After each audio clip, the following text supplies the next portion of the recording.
Hello எல்லாருக்கும் வணக்கம். Welcome back to my channel அன்னபாத்திரம்.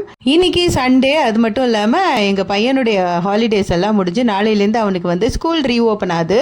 So அதனால் எங்கேயாவது வெளியில் கூட்டிகிட்டு போயிட்டு வரலாம் அப்படின்னு சொல்லிட்டு ஒரு லாங் டிரைவ், அதாவது ஒரு குட்டி ட்ரிப் வந்து போகலாம் அப்படின்னு சொல்லிட்டு தலக்காடு வந்து பிளான் பண்ணி போயிட்டுருக்கோம்.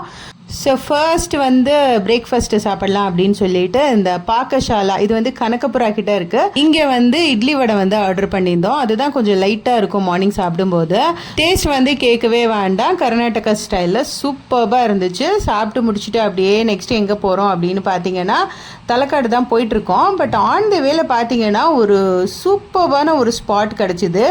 இந்த ஸ்பாட் வந்து நம்ம லிஸ்ட்டில் கிடையாது, பட் ஆன் த வேல பார்த்தீங்கன்னா இது ரொம்ப ரொம்ப அழகாக இருந்தது. ஸோ அதனால கார் பார்க் பண்ணிவிட்டு அப்படியே கொஞ்சம் நேரம் அந்த இடத்துல ரிலாக்ஸ் பண்ணிவிட்டு கிளம்பலாம் அப்படின்னு சொல்லிட்டு ஸோ அங்கே கொஞ்சம் நேரம் சுற்றி பார்த்துட்டு அப்படியே கொஞ்சம் நேரம் உட்காந்துட்டு அந்த நேச்சர் நல்லா ரசிச்சுட்டு அதுக்கப்புறமா தான் கிளம்பினோம். இந்த மாதிரி ஸ்பாட்ஸ் எல்லாம் என் ஹஸ்பண்ட்க்கு வந்து ரொம்ப ரொம்ப பிடிக்கும். இதெல்லாம் ரொம்ப ரசித்து என்ஜாய் பண்ணுவாங்க. ஸோ என் பையனுக்கும் இப்போ அது ரொம்ப பிடிச்சிருக்கு. ஸோ இந்த இடத்துல கொஞ்சம் நல்லா என்ஜாய் பண்ணிவிட்டு அடுத்து எங்கே போனோம் அப்படின்னு பார்த்தீங்கன்னா தலக்காடு காவேரி ரிவர் அங்கே வந்திருக்கோம். ஸோ இங்கே வந்து போட்டிங் வந்து ரொம்ப ஸ்பெஷல் அப்படின்னு சொன்னாங்க. ஸோ இன்றைக்கி வந்து பார்த்திங்கன்னா கொஞ்சம் வெயில் வந்து அதிகமாக இருந்தது அண்டு கூட்டமும் கொஞ்சம் அதிகமாக இருந்ததுனால நாங்கள் வந்து போட்டிங் எதுவும் போகலை. ஜஸ்ட் அங்கே உட்காந்து நல்லா பார்த்துட்டு அப்படியே அடுத்த ஸ்பாட்டுக்கு வந்தாச்சு. அடுத்து வந்து பார்த்தீங்கன்னா ஒரு கோயிலுக்கு வந்திருக்கோம். இந்த கோயிலோட பேர் வந்து ஸ்ரீ வைத்தியநாதேஸ்வரன் டெம்பிள். இது கர்நாடகாவோட one of the oldest temple. இது வந்து பார்த்தீங்கன்னா சிவன் கோயில். இந்த கோயில் அப்புறம் இதோடைய சரௌண்டிங்ஸ் எல்லாமே ரொம்ப அழகு, ரொம்ப ரொம்ப அழகாக அமைதியாக இருந்தது. ஸோ அதில் ரொம்ப நேரம் உட்காந்துட்டு ஃபோட்டோஸ் எல்லாம் எடுத்துகிட்டு ரொம்ப பொறுமையாக அடுத்த ஸ்பாட்டுக்கு கிளம்பினோம். வழியெல்லாம் பார்த்தீங்கன்னா நல்லா பச்சை பசேன்னு சூப்பராக இருக்கும். ஸோ அந்த ட்ராவலில் அப்படியே வரும்போது சூப்பராக இருக்கும். ஸோ நெக்ஸ்ட் ஸ்பாட் பாருங்கள், இது வியூவே பாருங்களேன், செம்மையாக இருக்கும். ஸோ இதோட பேர் வந்து பார்த்தீங்கன்னா சிவசமுத்ரா ஃபால்ஸ் அப்படின்னு சொன்னாங்க. ஸோ இது வந்து கர்நாடகாவில் one of the famous spot. இங்கே வந்து நிறைய ஷூட்டிங் எல்லாம் கூட நடக்கும் அப்படின்னு சொன்னாங்க. ஃபிலிம் ஷூட்டிங் வந்து நிறைய பண்ணுவாங்களாம்.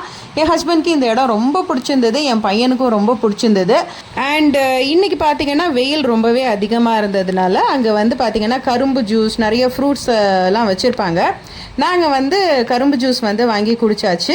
நல்ல வெயில் அடிக்கும் போது இந்த மாதிரி கரும்பு ஜூஸ் எல்லாம் வாங்கி குடிக்கும் போது சூப்பராக இருக்கும். இதை நான் சொல்ல வேண்டியதில்லை, சூப்பராக இருந்துச்சு. கரும்பு ஜூஸ் எல்லாம் குடிச்சிட்டு அப்படியே லஞ்சு சாப்பிட்றதுக்காக கனகபுராவில் இருக்கிற ஸ்ரீ கிருஷ்ணா ரெஸ்டாரண்ட் இங்கே தான் வந்திருக்கோம். இது பார்த்திங்கன்னா ஹைவேலே இருக்குது. ஃபுட்டு வந்து ரொம்ப சூப்பராக டேஸ்டியாக இருக்கும். அது மட்டும் இல்லாமல் இங்கே சர்வீஸ் வந்து ரொம்ப ரொம்ப நல்லா இருந்தது. ரொம்ப பொறுமையாக என்ன வேணும்னு கேட்டு நமக்கு வந்து சர்வ் பண்ணாங்க. ரொம்ப நல்லா இருந்துச்சு.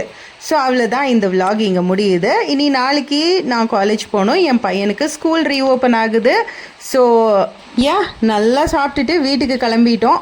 இனி இந்த மாதிரி இன்னொரு விலாகில் மீட் பண்ணலாம். வீடியோ பிடிச்சா லைக்